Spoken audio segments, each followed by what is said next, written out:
got it!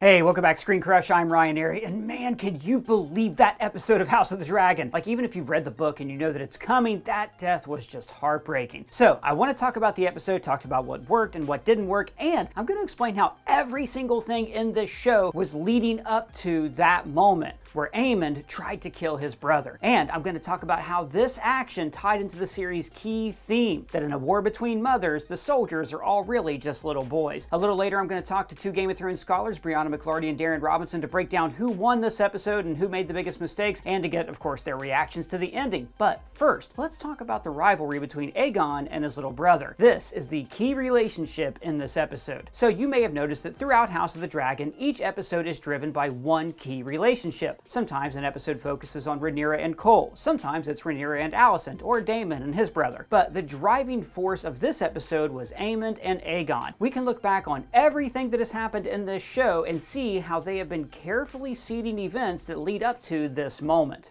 You got it! I'm still alive, only I'm very badly burned. So let's go back to the first season. When Aegon was born, Otto Hightower was desperate for Viserys to name his grandson heir. He's the king's firstborn son. I don't know that his grace sees it so clearly. Then it lies with you to make him see it. When this didn't happen, everybody kind of forgot about Aegon. His father didn't show him how to rule, and his mother resented him because, well, he was a symbol of her wifely duties that she loathed. And we see that Aegon is only interested in his own pleasure and has no desire to serve the realm. I did not ask for this. He's a more harmless Joffrey who delights in teasing people instead of, tormenting them. Like any bully, he especially likes easy targets, like his younger brother. Remember, it was Aegon's idea to tease his brother about not having a dragon by giving him the pink dread. Behold, the pink dread.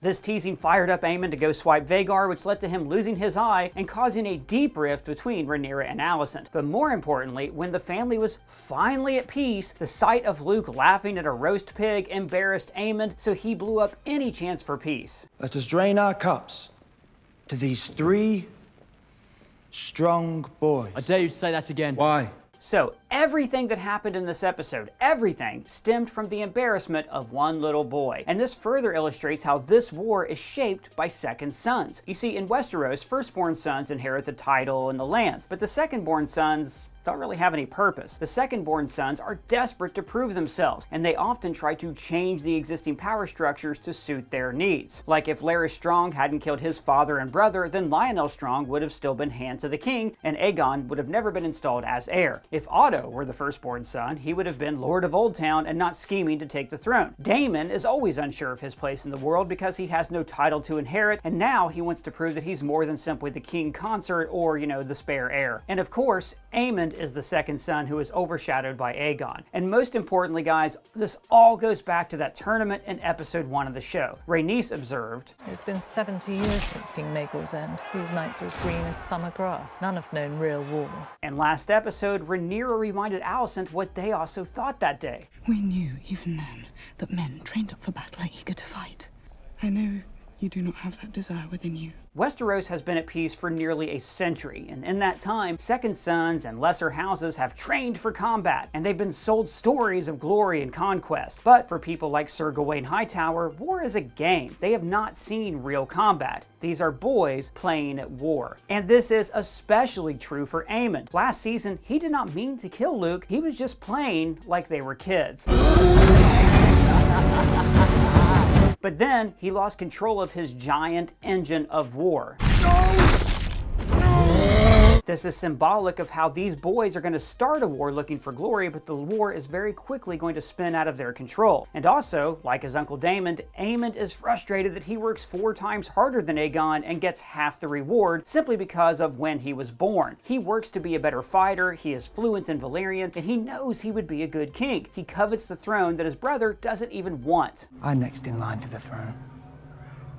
Should they come looking for me, I intend to be found. This is why he delighted in speaking fluent Valyrian to his brother in the small council.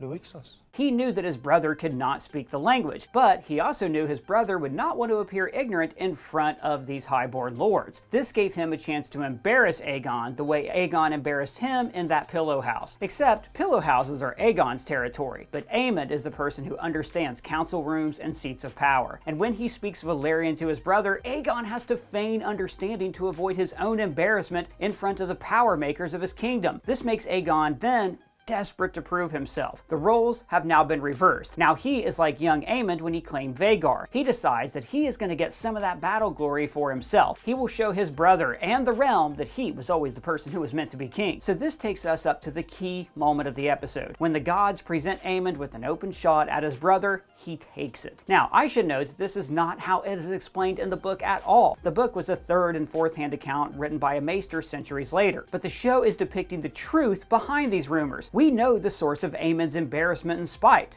the pink dread. Behold, the pink dread.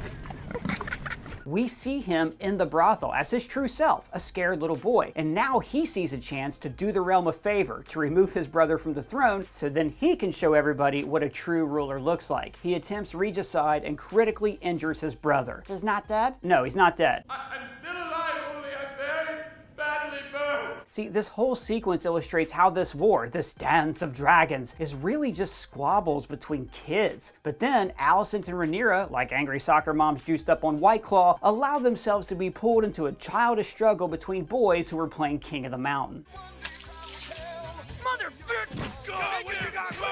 So that's the setup for this episode. And I mean, like I said earlier, I just can't get over what we saw and how it was portrayed. Like, we saw dragons die in the original series, but seeing it here is just heartbreaking. And the sound they make is like, it's like a favorite pet that's dying too. But I want to get reactions from our team of experts here. We have Darren Robinson, who is an understudy at the Second City and a Game of Thrones scholar. And of course, Brianna McLarty, who writes our Easter egg videos. So guys, first of all, I want to talk about the key relationship in this episode. Who do you think came out on top? Who made the biggest mistake? But first, let's just talk about your reaction to that ending and the way they staged this battle and maybe differences from the book. Darren, what do you think? What were your thoughts here? I'm glad that we finally got to see these dragons fighting each other. I feel like we've been waiting for this for the whole season. I feel like especially episode 3 teased us so much where, you know, Bela runs up on Kristen Cole and Gwen Hightower and almost roasts them, but doesn't quite yet. And we see Daemon going to Harrenhal in full armor, and there's not a conflict there. And so there's so many, and then we see the aftermath of the Blackwoods and the Brackens big skirmish that they have at the beginning of episode 3. So there's so many things that they were teasing in episode 3. And now in episode 4, we finally get to see a real battle. So I was riveted. I thought it was really amazing. I also thought some of the character choices were very interesting. Especially in regards to Aemond and when he decided to join the battle and why he maybe hesitated to join the fight at the beginning. You bring up a good point. The show has almost deliberately avoided showing action in the same way that Rhaenyra and Alicent are avoiding war. And like you said, the Battle of the Burning Mill in the book is a huge deal. And here we just get the before and after.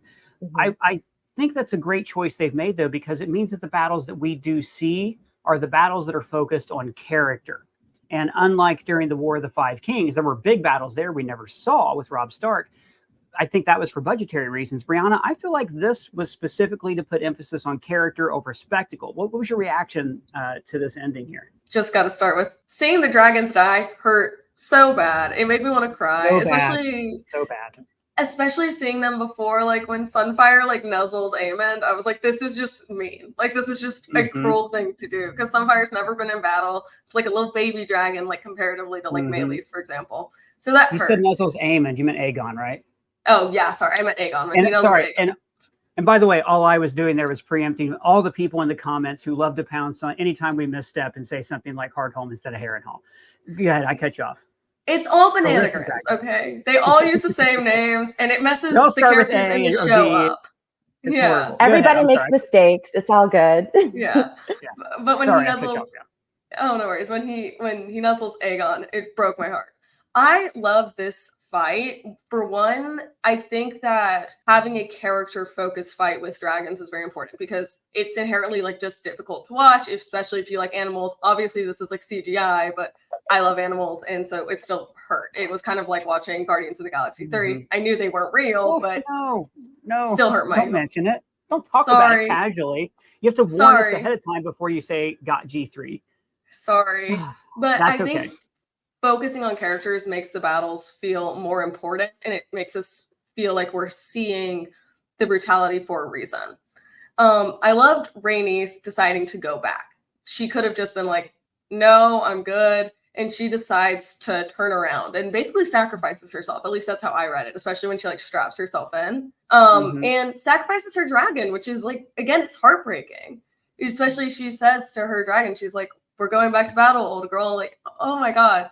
I also love seeing Aemond. That really was the first time I understood how big Vhagar was. Like, clearly we had seen him. But when he comes over that field, I was like, oh my God, that is Sky Godzilla. He is so large. So I think it was perfect. I think it gave us a great intro into the fight that we're going to see. I think it focused on the right things. I think it focused on why it's going to be so bad not to have Rhaenys there as well. Because she was so pragmatic and so smart about the level of damage that was going to be caused. And I also think it showed us how much like everyone dies when they're dragons, because so many greens died because of Vhagar and Sunfire. Not even like, and you know, we keep bringing up the illusion in the Easter egg videos, you're right, about how the dragons are A-bombs, and an A-bomb doesn't discriminate between who dropped the bomb, who didn't. It just simply eradicates everything in its path. And as we saw at the end of last season, even Aemond can't control a dragon like Vhagar, who is very old, stubborn, and independent. Darren, can you refresh my memory on something? So Rhaenys has been in battle before. She's one of the few people who have been in battle. We saw her judge all those spring nights in the first episode. Where did she fight? Was it Dorne? Like, where was she in combat before? So Rhaenys has never ridden Meleys into battle, but Meleys, the dragon, has been ridden into battle on Alyssa Targaryen. Targaryen, that's what she meant when she said, let's go. And okay, got it. Continue. Yeah, Sorry. old girl, go back into battle. Because it's not Rhaenys, but the previous dragon rider, who was Viserys and Daemon's mother, Alyssa Targaryen, rode Meleys into battle. And this was during the Dornish invasion of the Stormlands that happened during the previous generation. And so that's when Rhaenys' father, Aemon, not with a D, but just Aemon, was killed in Dorne. And he was Jaehaerys' heir first. Right. So he died.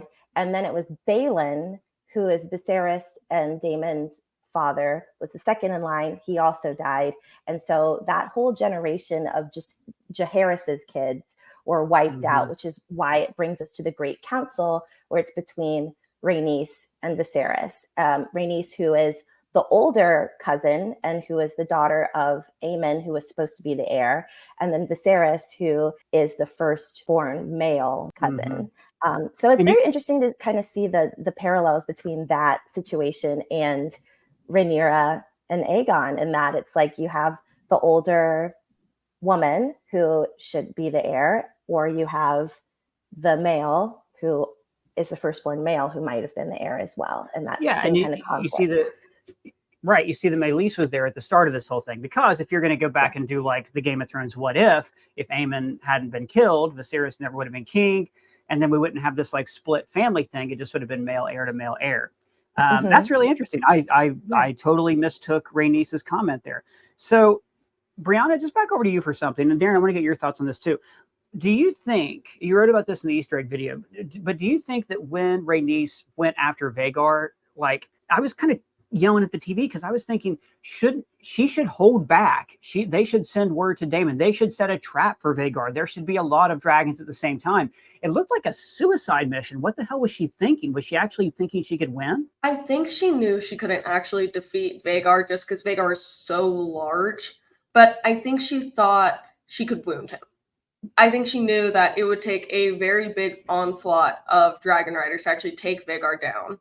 And instead of doing that, she was like, I can just wound him and make him easier to take down for the next person.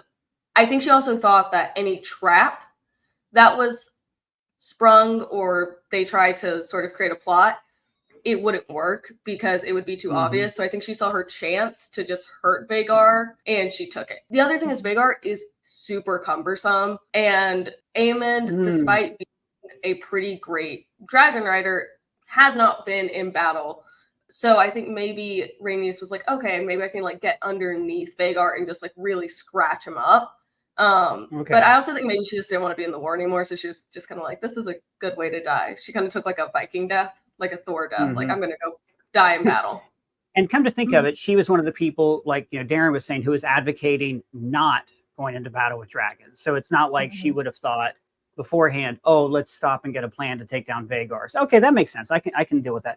Darren, what do you think? What was her thought in that moment? Do you think she knew what was going to happen? Did she have a hope? There's also that like false peace where for some reason she's flying just at the same level of the castle instead of up this high so she could see Vhagar. What was your reaction? Did it feel like well done to you? I felt like it was well done. I also felt like this really was Rhaenys having vindication for her own claim to the throne being taken at the Great Council. I really think that like in her heart, she was like, you know, I'm not going to win this fight, but I'm going to fight now the battle that I should have fought back when it was my time. I should have been the one to quote unquote, like break that glass ceiling. Like I should have been the one on the throne. She was the queen who never was. And so I think she was finally vindicating herself and taking that back and saying, you know what, I'm going to fight now. I didn't fight then. I'm going to fight now.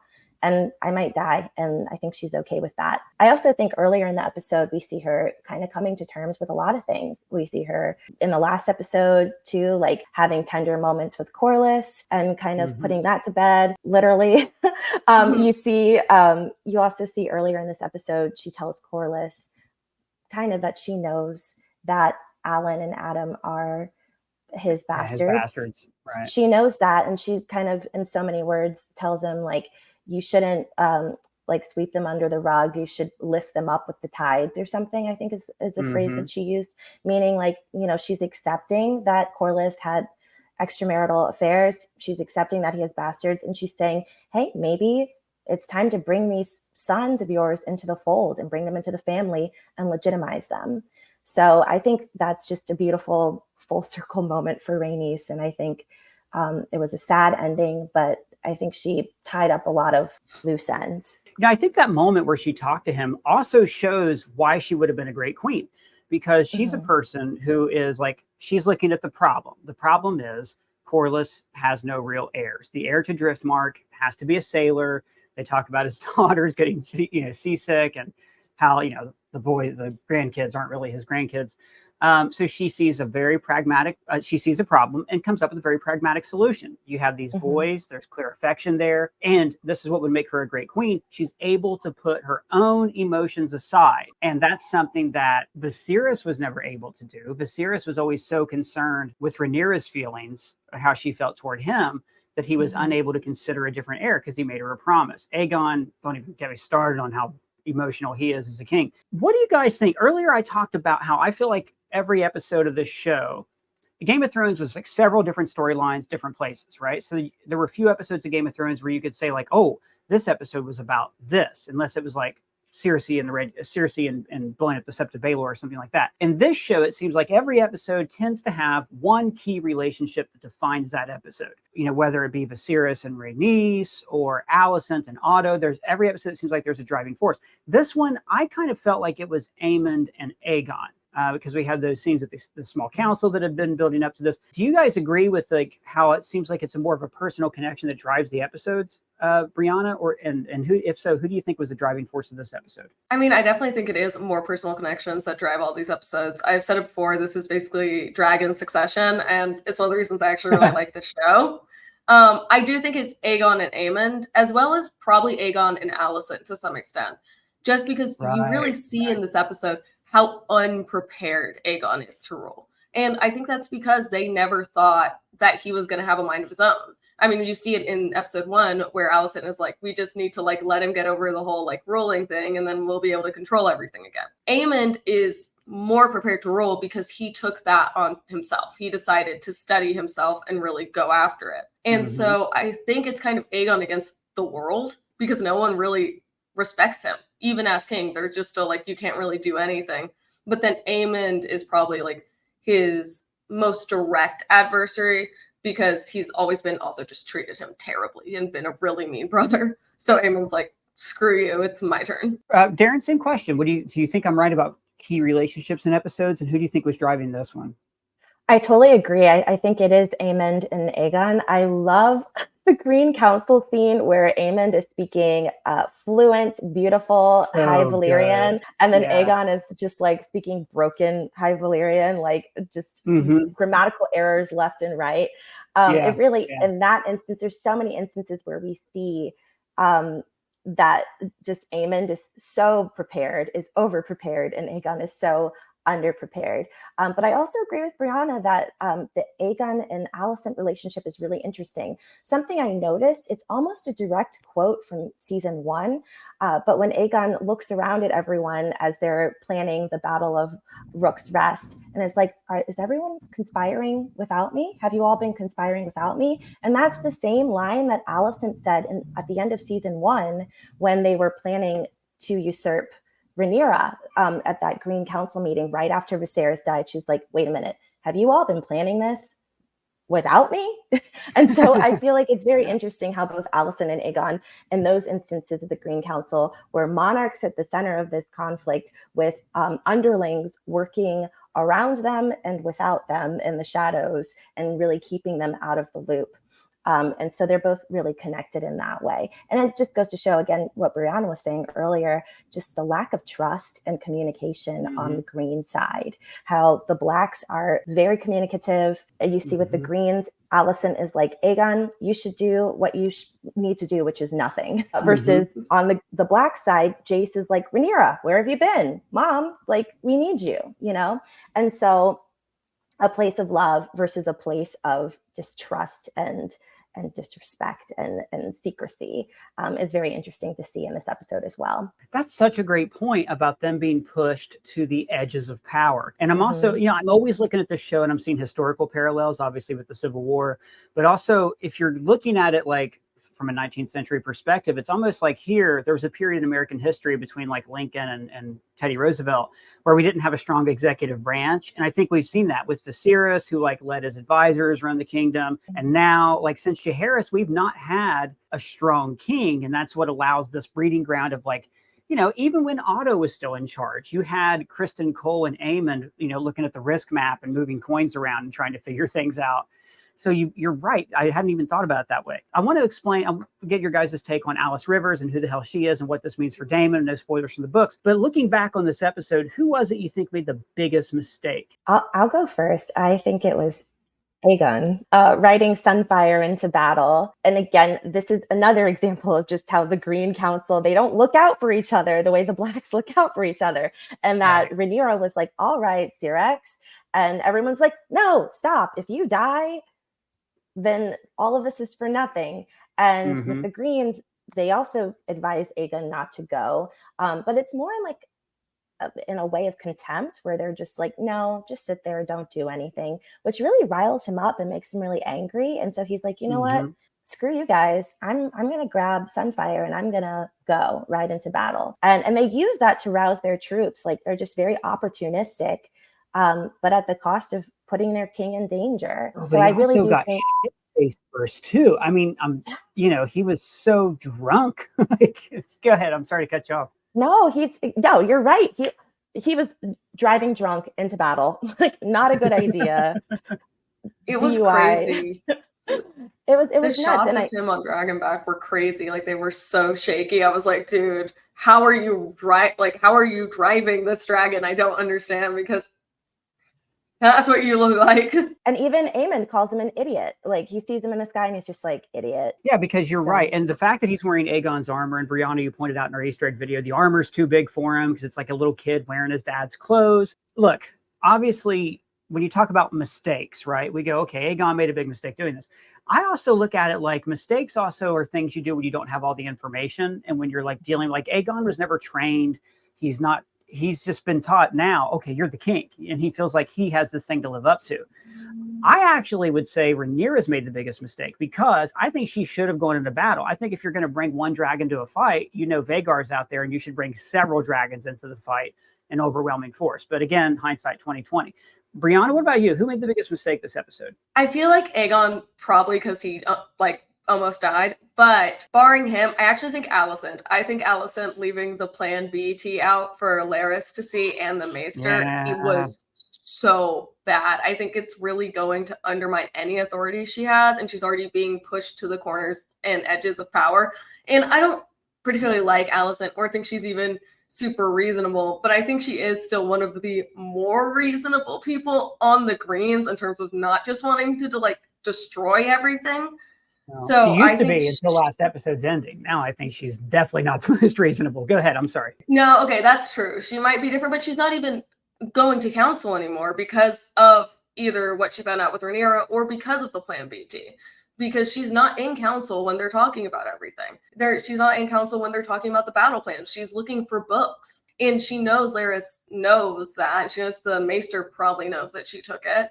And I just think it really undermined her authority. And I think it's really going to just push her out of council altogether. You're not wrong. I wonder how much that'll have a lasting effect on the actual war. Darren, do you think it's weird that the Plan B tea always comes in the same container?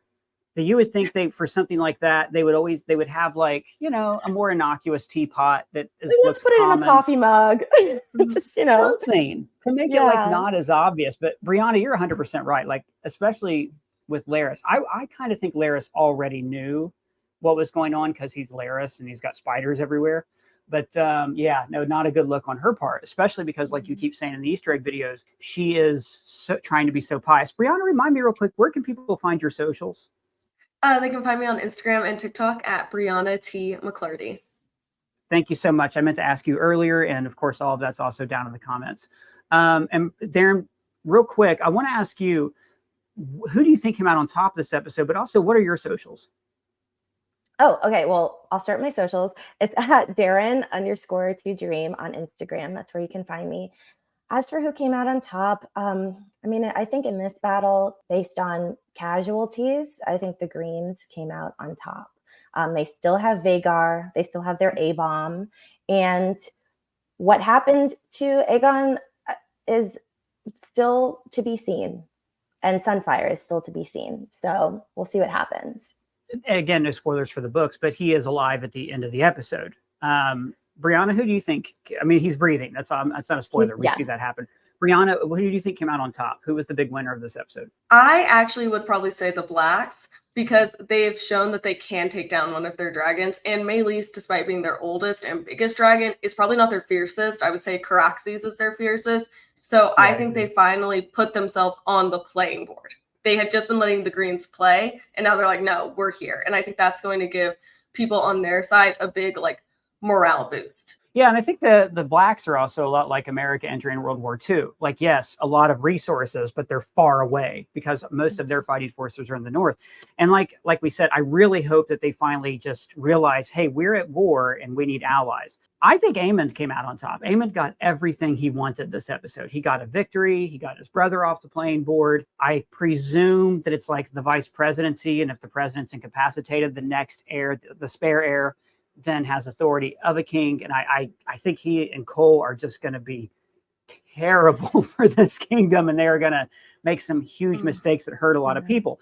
But before we go, I want to talk about this lady talking to Daemon. Now, I want to avoid spoilers. And in our Easter egg video, we did talk about why her last name is Rivers, things like that. But Darren, what is she? Is she a witch? Is it magic? Is it because Daemon was touching magic trees? What the hell's going on with Daemon and this lady? I think, according to the lore, they call her a witch. People call her a witch. And she does look very witchy. She's, mixing up these concoctions. And immediately after he takes them, he starts seeing stuff. And that part of that is just the magic of Harrenhal, the castle, and how they made the bricks with the blood of the workers who worked on it and the blood magic that's in there. But she also gives him a drink, and he drinks it and he sees his dead wife. So I think she's a little witchy. I think she's a little bit of a sorceress, and I'm excited to see what she does. Brianna, when you look at like the magic users in Game of Thrones, right? And obviously, like when we come up to Game of Thrones, everybody thinks magic is dead. The dragons all died out. But there are still people like Melisandre who worship the Lord of Light. There's the many-faced god. There's all these different religions all throughout. The seven, it seems like, are the only ones who've never actually had any magic powers. And the book does not go into this at all, by the way. So this is not a spoiler. It mentions Alice Rivers and her talking to Daemon and this rumor that she's like super old like Melisandre, but we don't know much about her at all from the book. So this is all speculation in case you guys are thinking we're about to spoil something. Where in the vast tapestry of religions in Game of Thrones do you think Alice Rivers fits in? I think probably old gods / like children of the forest. I don't think she is like a child of the forest because obviously those look like very specific. They are green for one. But I think she may have learned some of their ways. I think the way we see her make concoctions, specifically like very much by hand, like breaking things down and everything, is not necessarily how we saw Melisandre. Melisandre would put things into fire. So I think she is going to be more connected to nature. And I think that's also why she's been able to last so long at Harrenhal, because she says that the old maester was like, I can't do it, I'm out. And I think she knows more about the sort of old gods, nature magic side of it. And that's why she's been able to be there for so long. And I also think that partially because we saw the goat, the black goat, which it feels like a nature sign to some extent. Obviously, it's like an animal. Like a pagan kind of religion, that kind of thing, right? Exactly. So I think she's going to be more like an old gods, like witchy person. I also thought she had an American accent in the first scene, which really threw me off, but I'm glad it's Scottish. Yeah, no, I'm glad you brought that up. I was about to say that. I thought the same thing, and it turns out that is a Scottish actress doing just a very specific kind of Scottish accent. So to what you're saying, I want to throw out some historical context for this, like real world historical context. In England, which, Westeros is based on, before the Romans and everybody invaded, it was mostly pagans and druids and things like that, right? Pagans who worshiped the earth. When the Christians started to settle and they built castles, they developed a word for the countryside, which was like villar, or villa comes from the same word. And then village also came from the same word, but it's also where the word villain came from, because inside the castle walls, they worshiped Christianity. Outside the castle walls, they were pagans and you couldn't trust them. So the Valar, or the villainous people, lived outside the walls. This is how the Andals viewed the religion of the first men when they showed up. The first men were more like pagans, right? And the worship of the weirwood tree, it's all, like you're saying, very much in nature. What clicked this for me just now was Alice Rivers has a Scottish accent. Scotland is basically the wildlings in the way they've set this up, because Hadron's Wall is the wall that divides the world of men and the wall of ice. I think it's really interesting to think that this woman could have come from the north, or maybe, Darren, she is even a wildling, because up north of that wall, there's not just White Walkers, there's giants. Like, magic is still there, very old, deep magic. What do you think about that theory? Do you think that she is a wildling?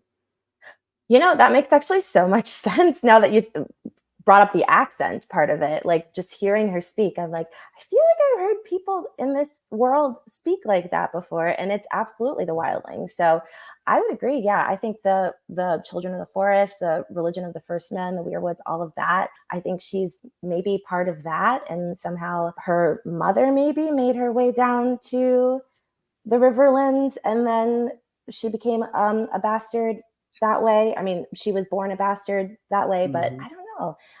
But she's so, like, her age is, she's ageless. Like, people really don't know in the book. They're like, we don't know how old she is. They say that in the book, don't they? That, she might be really old. Like, there's weird rumors about her and all. Yeah, some people say she's old. Some people say that she's actually a bastard of Lionel Strong, who is Larys and Harwin's father. So that would make her Harwin and Larys's half sister, maybe. But I also feel like she could have just made her way down to the Riverlands and then taken the last name Rivers and just been like, yeah, I'm a bastard, and left it at that to keep her identity hidden. I also wonder if we're going to see something in here, Brianna, tied into the three-eyed raven. Not that she is the three-eyed raven. I believe the three-eyed raven, would it be the same guy at this point? Because he's really old and he was a Targaryen. Oh, I think so, actually. Yeah, it's the same guy. So anyways, it wouldn't be that. But like I said, there's this old magic north of the wall that is very deep magic. So I do wonder if like the weirwood trees allow you to see the past, present, future. I wonder if she knows what's going to happen, and she sees she has a role to play in it, and that's why she's taken this interest in Daemon. It's exciting. I can't wait till the show's actually over with and we can go back and tell everybody like, oh yeah, see this set up that and this set up that, but we're all trying to be very casual, very mindful of casual spoilers here. So guys, thank you so much for joining me. Again, everybody, you can find their social links below. Darren and Brianna, they're great follows. Everything is linked down in the description. But we want to hear from you guys. What did you think about the episode? What do you think's going on with Alice Rivers? Who do you think won the episode? Who do you think lost? Let us know your thoughts down in the comments below. Or you can at me or any of my friends here on Twitter or other socials. And if it's your first time here, I want to personally welcome you to this channel and beg of you to subscribe and then smash that bell for alerts. And again, thanks for shopping our merch store. It really does help out the channel. For ScreenCrush, I'm Ryan Airy.